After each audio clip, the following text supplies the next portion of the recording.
I'm Richard Barnett, and this is Sun Street Passage. London, one street at a time.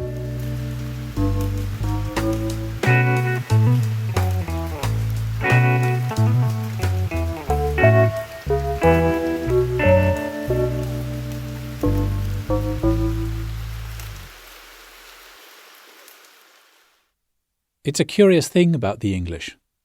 From time to time, like all nations, we do radical, even revolutionary things.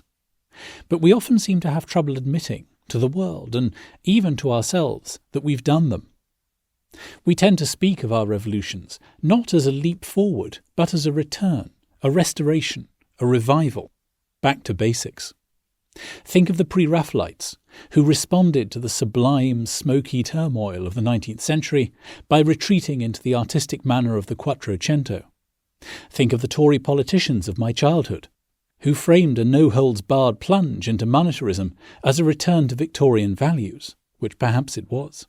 Think of the Palace of Westminster, built to hold the Parliament of what was then the world's leading industrial and military power, but which can't decide if it's an Elizabethan prodigy house or a medieval Flemish guildhall.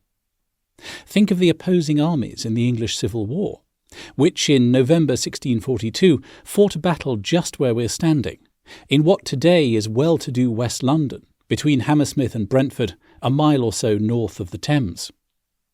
Part of what made that conflict so brutal and so intractable was that both sides saw themselves as the defenders of semi-mythical ancient liberties.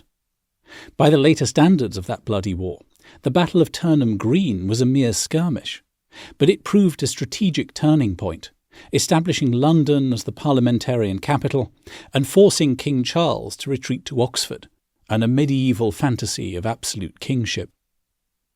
A little more than 2 centuries later, a property speculator laid out a new suburb here, almost 500 houses across 113 acres. Bedford Park, named after the manor house in whose grounds it was built, turned out to be the future. Through the 20th century, and even into the 21st, it became a template for how the English middle classes thought they wanted to live. So much of suburban England looks like Bedford Park, and so much that doesn't is desperately trying to. But this blueprint for modernity is also a visionary fantasia on the English past, equal parts Lewis Carroll and The Wind in the Willows. Let's step through the looking glass and go ask Alice. The first sign of a rent in the fabric of time comes as we step off the district line. Turnham Green, another tube station that sounds like the punchline of a music hall joke, is all weatherboarded canopies in cream paint. You half expect to see a locomotive wreathed in clouds of steam, and a station master with a peaked cap and a whistle, and Trevor Howard and Celia Johnson trying to convince each other that if they end up in bed together, the Nazis will win. Follow the tiled passage down through the ticket barriers, though, and the fantasy shifts. We no longer find ourselves cast as extras in brief encounter. Instead, we've become hand-drawn characters in any number of cheerfully bustling children's picture books. Let's say Richard Scarry's Busy Town. If we turn left here and follow the road south under the railway bridge, the spell will be irreversibly broken. We'll find ourselves firmly back in the 21st century, among the boho yummy mummies and, no doubt, yummy daddies of Chiswick High Road. Instead, let's find a bench on the green opposite the station and try to work out where on earth we are and when.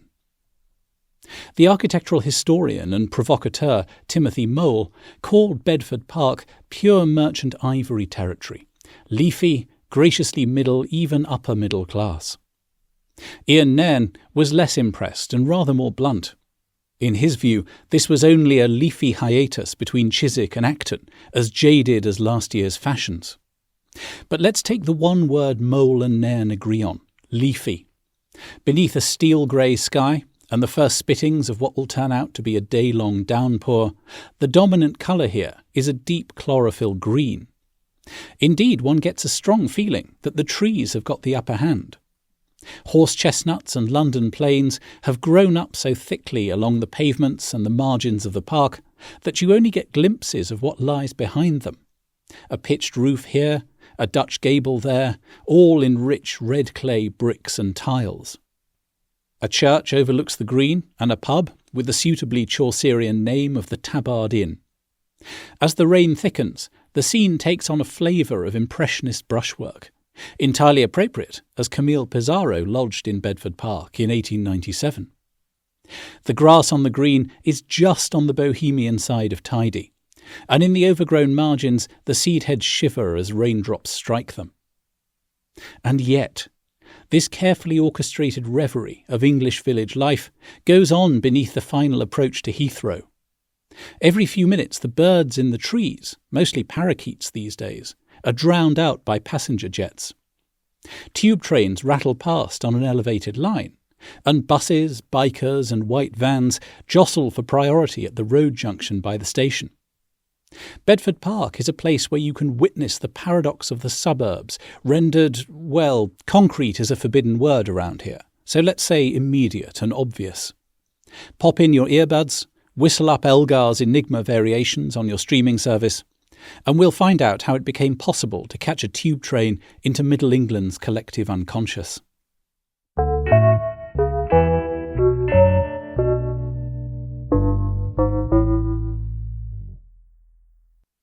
Turnham Green Station opened in 1869. This may be a rather dull footnote in the history of London's transport infrastructure, but it's the key that unlocks the strangeness of Bedford Park. This bucolic refuge from city life is founded on, indeed it could not exist without, its connections to the dirty, disease-ridden Victorian metropolis. Bedford Park is, as Heidegger might have put it, always already rooted in the dialectics of commuting. This is widely claimed to be the very first garden suburb anywhere in the world. In the hands of later reformers and activists, like the engagingly dotty Ebenezer Howard, it was taken up as one inspiration for a utopian social movement. Howard's manifesto, Garden Cities of Tomorrow, published in 1902, called for a revolutionary marriage of town and country. His garden cities would be largely self-sufficient, with an economy based on the collection of ground rent. They would be ordered, hygienic, socially integrated and, yes, leafy. If you want to see how close Howard and his acolytes ever came to turning all this into bricks and mortar, spend a day strolling around Letchworth or Welwyn Garden City.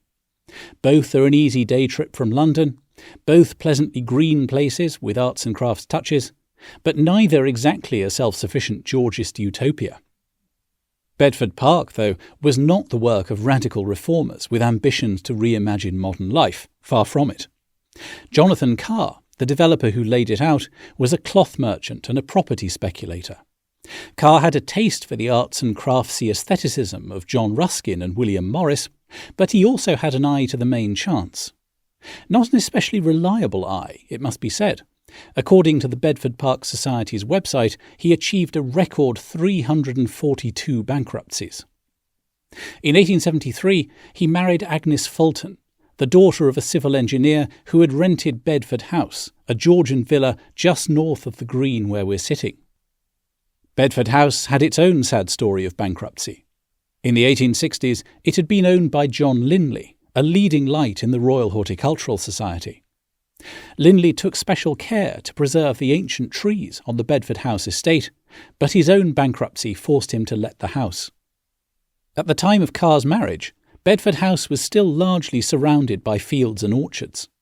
But Carr could see which way the wind and the smoke was blowing. Turnham Green Station had been open for 4 years, initially with trains running into Clapham Junction, and many West London landowners had made small fortunes by turning their farmland into estates of suburban houses. In 1875, Carr bought 24 acres of land around Bedford House from his father-in-law and began to lay out a street plan. His first choice of architect was Edward Godwin, a protégé of Ruskin and the opium-addled Gothic revival pioneer William Burgess. Elsewhere, Godwin's buildings range from swirling polychrome Gothic to sinuous aesthetic Japanese. But the handful of houses he designed in Bedford Park are really rather dull. Perhaps he was preoccupied with his other interests, which included a turbulent affair with the actress Ellen Terry and friendships with Oscar Wilde and James McNeill Whistler. Carr fired Godwin in 1877 and replaced him with a far more inspired choice, Richard Norman Shaw. In his early middle age, Shaw had acquired a national reputation with great houses like Grimsdyke in Middlesex and Cragside in Northumbria, the latter a kind of domesticated Tower Bridge, a neo-Tudor mansion crammed with all kinds of mechanical labour-saving devices. Shaw's major works in Bedford Park, the church, the inn, the social club, all of which we'll visit, reveal his gift for designing buildings that looked as if they'd been settling into the landscape for 2 or 3 centuries. The distinctive character of the residential streets, though, emerges from an interplay between Carr's gently irregular street plan, laid out around the trees in the grounds of Bedford House, and Shaw's genius for endless fugal variations on the vernacular architecture of the home counties. So Bedford Park was not, at least in its origins, a hotbed of utopian free thought. But it looked like one.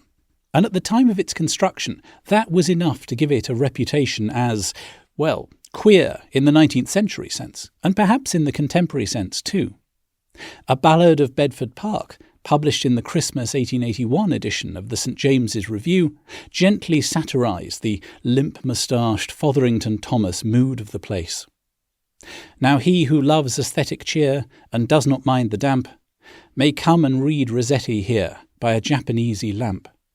Thus was a village builded for all who are aesthete, whose precious souls it filled with utter joy complete. As it grew, Bedford Park did come to have something of the spirit of a garden city, with clerks and tailors living alongside painters, poets, new women and West End theatre folk. One early resident was the actor William Terrace, hero of the Adelphi Theatre melodramas.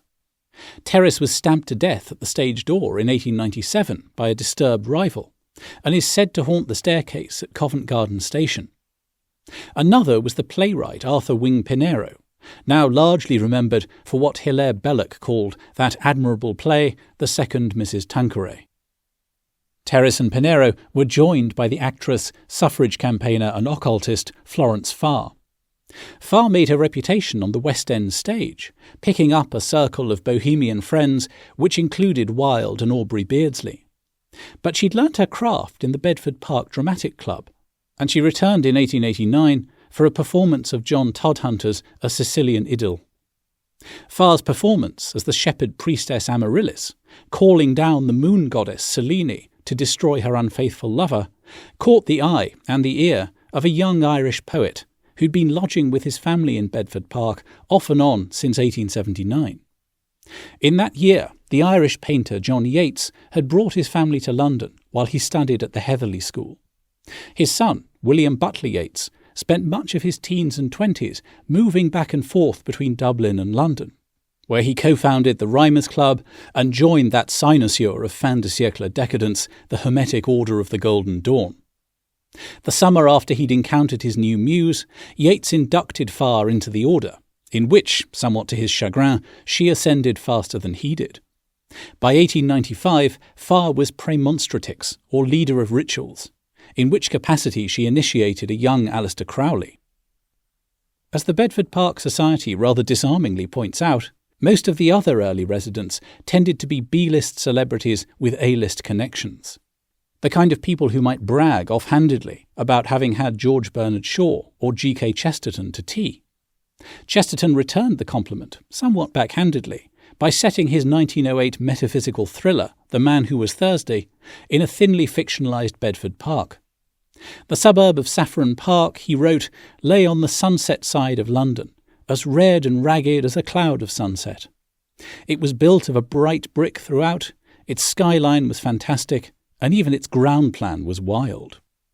The stranger who looked for the first time at the quaint red houses could only think how very oddly shaped the people must be who could fit into them. Nor when he met the people was he disappointed in this respect. The place was not only pleasant but perfect, if once he could regard it not as a deception but rather as a dream.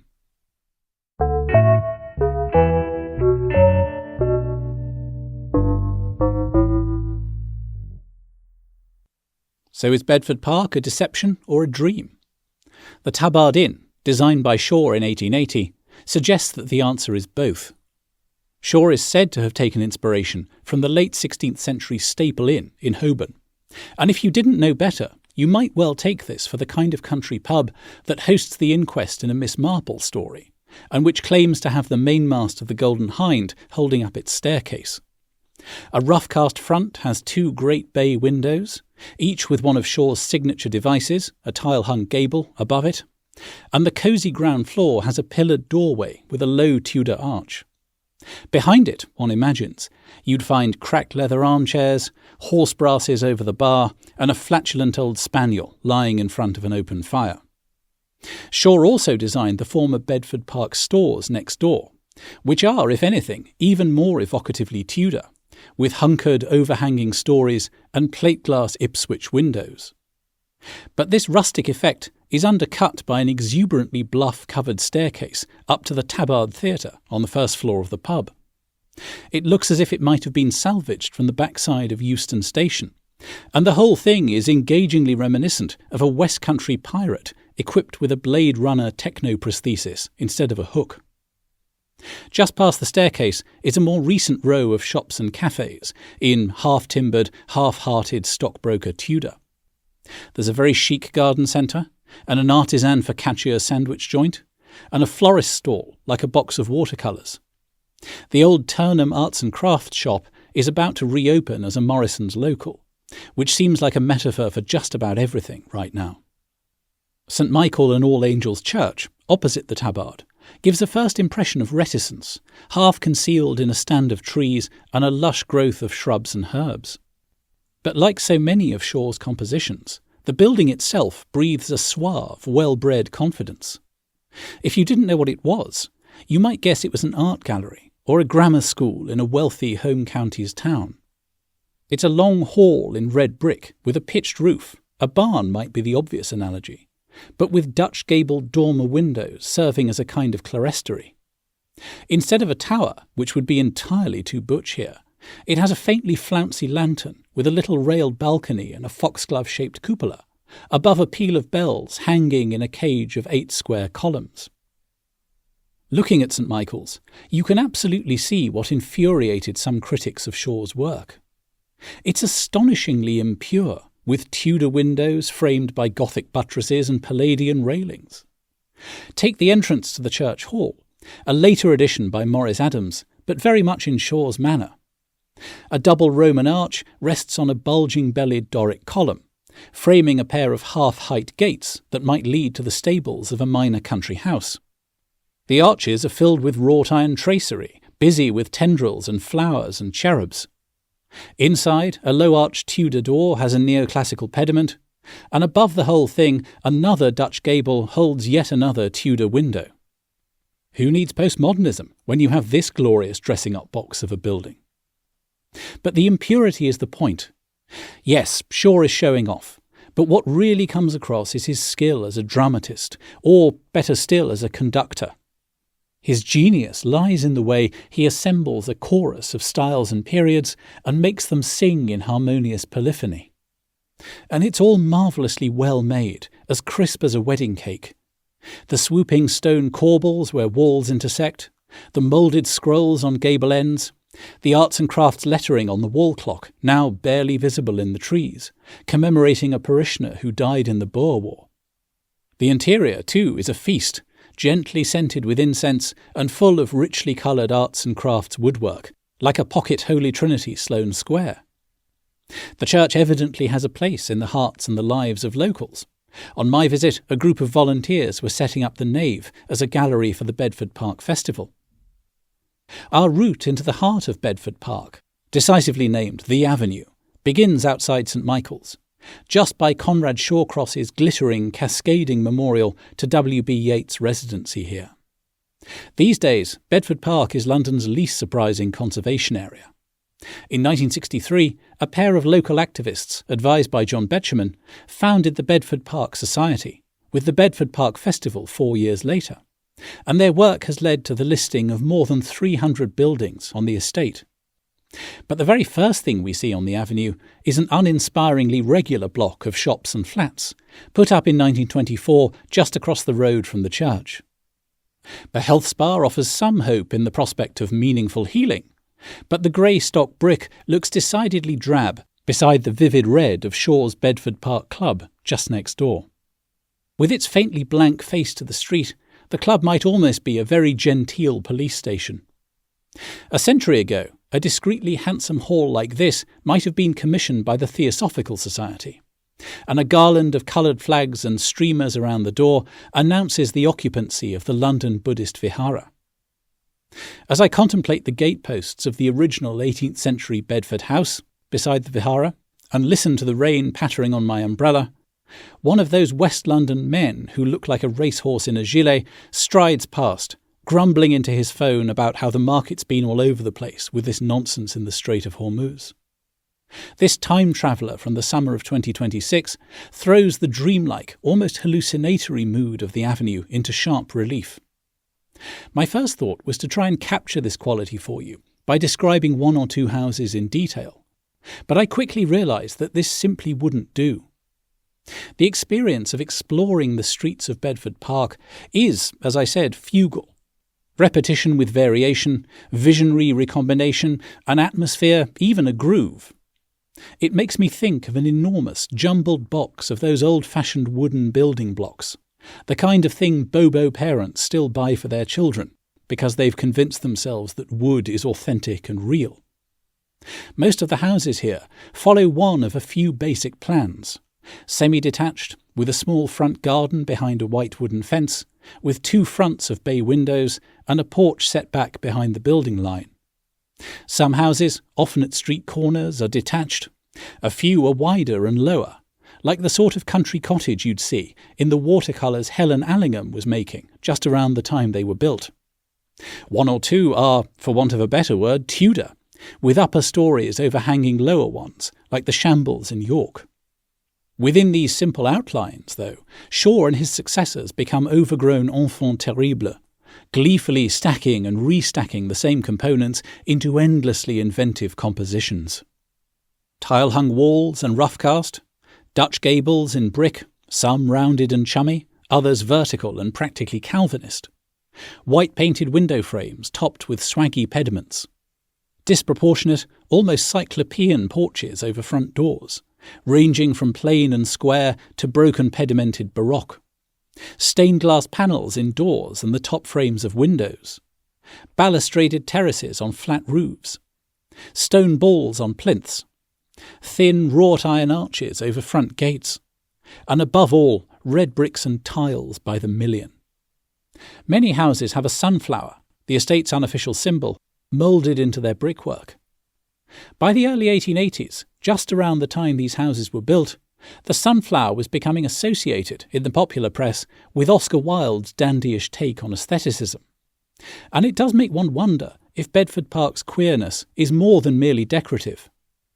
As you walk, as you observe the same elements finding new elective affinities, as you see rooflines and chimneys and branches shifting and tangling, you realise that these streets are queer in the way that Alice's Adventures in Wonderland is queer.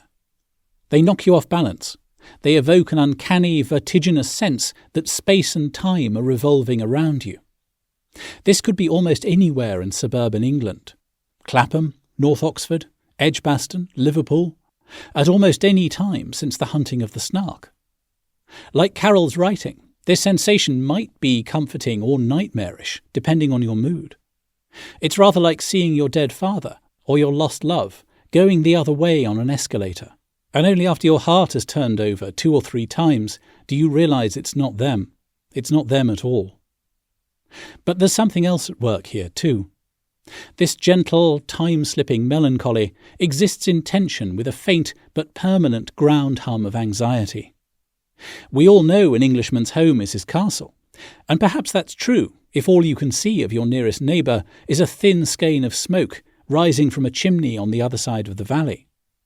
But there's something wistfully absurd about this claim when your crenellated towers and rolling green acres are reduced to a suburban semi.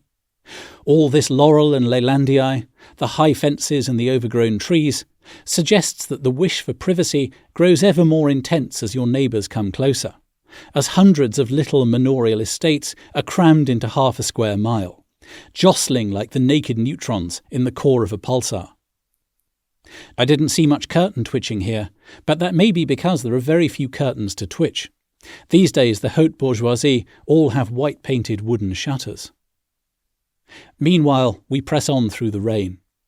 This is perfect suburban weather, the kind of day which makes you want to go back to your house, close the door, hang up your coat, put on the kettle, make a pot of tea and a plate of biscuits, sit in an armchair, and watch the raindrops cascading down the window panes.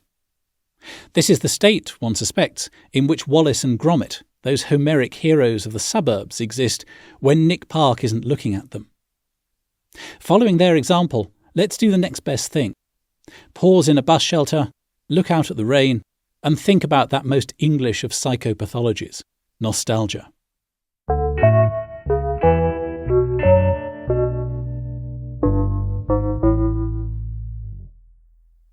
All nostalgia may be at root a yearning for a lost childhood, perhaps the one we had, perhaps the one we wish we'd had. One of the most haunting strains of post-war English pop culture has been a kind of psychedelic pastoral, made often by artists with roots in the suburbs. In the songs of Syd Barrett, or the pages of Alan Garner or the Church Mice, or in the escapades of Mr. Ben or Wallace and Gromit, or even Tom and Barbara Good, the suburbs figure as a kind of magic realist garden, an enchanted chamomile lawn on which you can step out of your sensible shoes and play make-believe once more.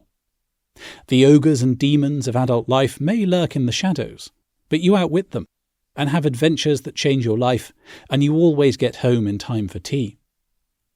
And nostalgia is not, so to speak, flat like a woodblock engraving. It's layered like a watercolour, or, better still, the cut-out scenery in an old-fashioned toy theatre. It's a collision of the sweet and the painful, what is shared and what is private, the blue-remembered or half-remembered hills inside us all. For me, a visit to Bedford Park always evokes the part of my childhood I spent on the fringes of Bourneville in Birmingham. Hence, since you ask, my impenetrable Brummie accent. Bourneville differs from Bedford Park in some important ways. It was not a middle-class bohemian suburb, but a model village built for workers from the Cadbury's chocolate factory. And its style is plainer, less demonstrative, less Queen Anne, more Warwickshire village. Bourneville's street names are drawn from the Midlands countryside on which it was built: Sycamore Road, Raddlebarn Road, Hole Lane, Hay Green Lane, while Bedford Park streets borrow the names and the houses of home county's aristocracy: Blenheim Road, Ramillies Road, Blandford Road, Addison Grove. But they're almost exactly contemporary. Bourneville was begun in 1879, and they share that distinctive palette of red brick and lush dark leafage. I went to school for the first time in Bourneville. I bought Airfix kits from the village shop and sang Christmas carols accompanied by the carillon, and played cricket, badly, on the ground in front of the chocolate factory. If I'd been good, I might be allowed to accompany my great-uncle Hubert. When was the last time you met a Hubert? Into the old day continuation college on Bourneville Green. In his retirement, Hubert had the solemn job of winding the college clock once a week, and I remember the cool, stale air of the clock chamber, the medieval clank of the winding handle, the pendulum swaying in its pit, the old pennies Hubert would use to regulate its rhythm as the seasons changed. On airless Sunday afternoons in the school holidays, I would go next door and sit and watch Arthur, our neighbour, an engineer who, in his retirement, had taught himself to make and repair clocks. Arthur was a magus, a man who could bend brass and steel and springs in subtle ways to his will, crafting escapements and gear chains that clicked together like sonnets. I asked him once why he liked clocks, and his answer still strikes me as one of the great lines of English poetry. A clock is a machine which dances in time with the heavens. More than 4 decades later, when I put on my wristwatch every morning, I find myself thinking of Arthur. The bohemian dream world of 19th century Bedford Park is now itself a distant dream, and the big houses on the avenue go for £4 or £5 million at the time of my visit. So this can't be how most people live in England or even in London in 2026. But then fantasies are never typical. It's not as if The Wind in the Willows is gritty Darwinian realism. As you walk up the avenue, you can feel the character of the street shifting like a geological section, with the kind of minute but acutely felt gradations that would set an estate agent's whiskers twitching like a weasel. Is your house detached, or semi-detached, or merely part of a terrace? Does it have 3 stories, or 2? Does it look as if it was built all at once from a plan, or as if it had been added to by your ancestors over a century or more? Is it essentially a box, or does it do picturesque things with intersecting planes of brick and tile and glass? Are the side walls blank, or do they have little projecting bay windows with lead canopies and stained glass? Does your front garden have space for a knot of box topiary, or a Japanese maple, or merely a bay tree in a pot? Have you maintained your original wooden sash windows, or replaced them with, horror of horrors, ugly but functional PVC? It's always worth finding the edges of a place like Bedford Park. And by edges I mean more than the postcode or the limits of the conservation area. Some London neighbourhoods have clear boundaries. You can stand on Shaftesbury Avenue, for example, with Soho on one side and Chinatown on the other. But suburban neighbourhoods, even those like Bedford Park with a distinctive character, tend to fade and blend into one another. Towards the northern end of the avenue, Shaw's madcap inventiveness is replaced by more conventional rows of late-Victorian terraces. There's still variety within the regularity, even if it did come out of a builder's catalogue.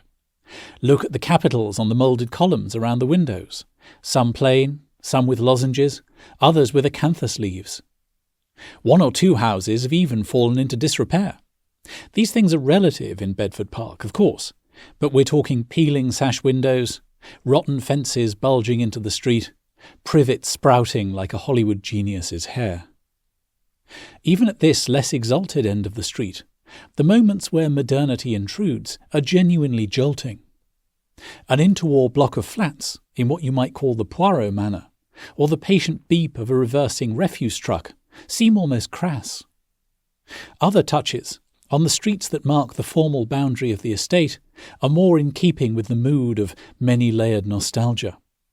A row of shops on Acton Lane has a ghost sign advertising Spratt's dog, poultry and cage bird foods, another Wallace and Gromit touch, and a boarded-up shop showing a telephone number with an 01 code, out of use for London landline since 1990, and an advert for educational repair services. Some of the houses here, beyond the eastern border of the estate, have an intriguingly odd feature, a clue to their unexpected role in Victorian London's suburban economy. Every so often you find a row of neat Victorian terraces, each with a pair of oversized carriage doors where you'd expect a sitting-room window. We're only a mile or 2 here from the grand houses of Notting Hill and Holland Park, and the sort of people who would sooner die than wash their own shirts. From the 1860s, when these terraces were laid out, the working-class inhabitants developed a lucrative sideline in luxury laundry, initially with the kind of mangles, washboards and flat irons you'd have found in any Victorian London home. At their peak, according to the Acton History Society, more than 600 laundries operated out of houses in this area, which became known, delightfully, as Soapsud Island.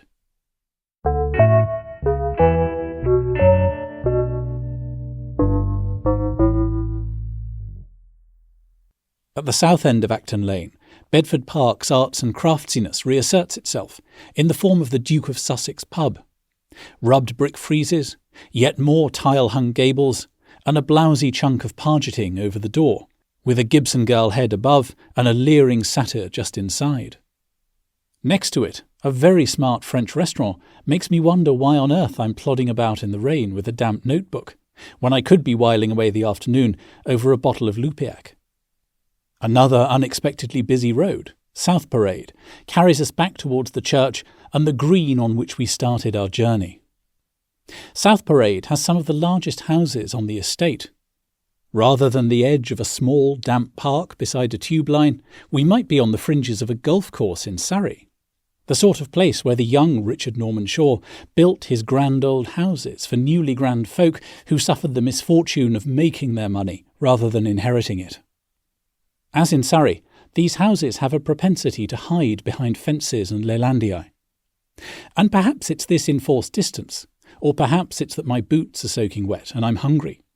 But the theatrics that Shaw pioneered in Bedford Park and his acolytes took up seem less convincing here. The same stylistic devices that are so delightful in those early townhouses come across as forced, exaggerated, yearning for the countryside, rather than revelling in the pleasures of Rus in Urbe. The style is running out of steam here, and you might say that Esmond Gardens, a block of mansion flats halfway along South Parade, forecasts the end of Bedford Park as a model for modern living. Shaw and Carr offered a vision of the suburban house as a kind of miniature manor set in its own private grounds, a presentiment, if not itself the cause, of London's 20th century arterial sprawl. Esmond Gardens reasserts the necessity of high-rise communal living. It looks forward to the bamboo groves of apartment blocks which characterise regenerated London in the 21st century. Two other houses on South Parade, though, suggest roads not taken in the pursuit of stylish suburban bliss. Compared with its neighbours, number 14, designed by the architect Charles Voysey in 1891, seems austere to the point of sarcasm. But stand and look at it for a few minutes, and you start to appreciate Voysey's graceful, subtle touches. A Japanese-influenced roof over the bay window, the curved iron brackets supporting the eaves, the understated ribbon windows, the carefully proportioned asymmetry. Voysey built it for the artist John Wilson Forster. But the house is better than any of Forster's meticulously crafted but rather dreary portraits. It's Art Nouveau in its pure, brutal form, before that style drowned in Belle Époque curlicues. A few doors down, number 2 South Parade is even less inclined to compromise with the double gin and tonic Surrey clubhouses around it. Finished just before the Second World War, this is a box in the international style, with glass brick walls and a curved roof terrace. If you were in a bad mood, you might mistake it for one of Charles Holden's Piccadilly line stations. Melbourne House, next to it, is rather more to my taste. Again, you can't see much of this stately Georgian villa behind a wall and a stand of evergreens. But the gate has delicious wrought iron tendrils, and the garden beyond is lush, slightly wild, full of a most unsuburban gloomth, the ideal setting for a ghastly accident in an Edward Gorey picture book. Nostalgia, as I said, is the English disease, and perhaps we've been soaking too long in the warm water of Middle England's collective memory. So let's brace ourselves for a return to the 21st century with the aesthetic equivalent of an ice-cold plunge pool. A few hundred metres back on Acton Lane, opposite the faded sign for Spratt's Dog Biscuits, is one of the strangest shops in London. A mosaic at pavement level is crowded with Day of the Dead skulls and a quotation from Fred Hampton, that most un-Bedford Park of revolutionaries. A wall around the corner takes up the arts and crafts tradition of radical ceramics, offering a feast of yellow and brown tiles plastered with 19th century illustrations, corporate logos and contemporary slogans. This is the studio of the artist and activist Carrie Reichardt. Even reading about Reichardt's life and exploits is, frankly, exhausting. She's made public art all over the world, alongside a running engagement with the craftivist movement and a campaign for prisoners on death row in the US. You'd have no trouble picking her work out of a lineup. She has an exuberant sense of colour, a delight in the power of symbols and avatars, a snotty, punky pleasure in pushing back, and a winning sense that art can be a force for political transformation. This, I think, is what connects her relentlessly forward-facing, cheerfully demotic art with Bedford Park's velvet-clad Victorian bohemians.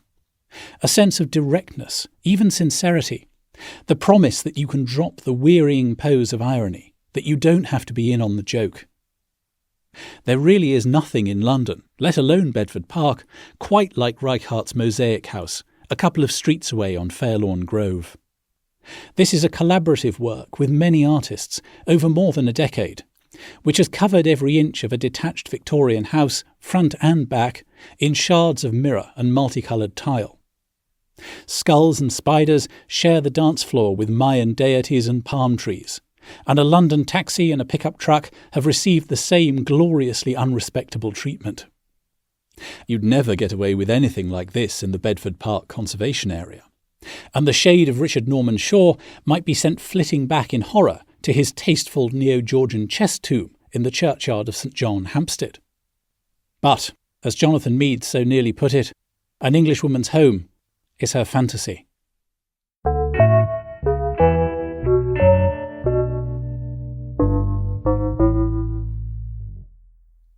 I'll be posting pictures from my visit to the Avenue on the Sun Street Passage Instagram.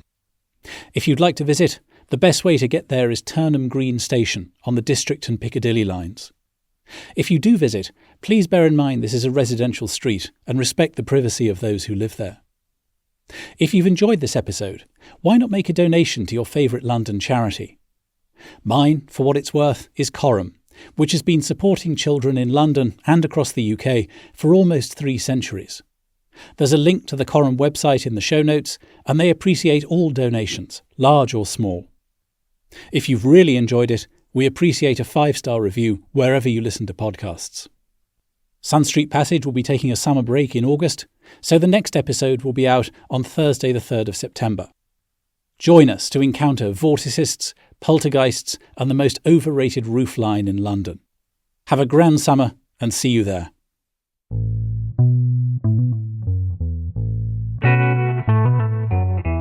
Sun Street Passage is written and produced by me, Richard Barnett. Mean Free Path made the music and the art from Wenceslas Holler's 1647 Long View of London. Thanks for listening.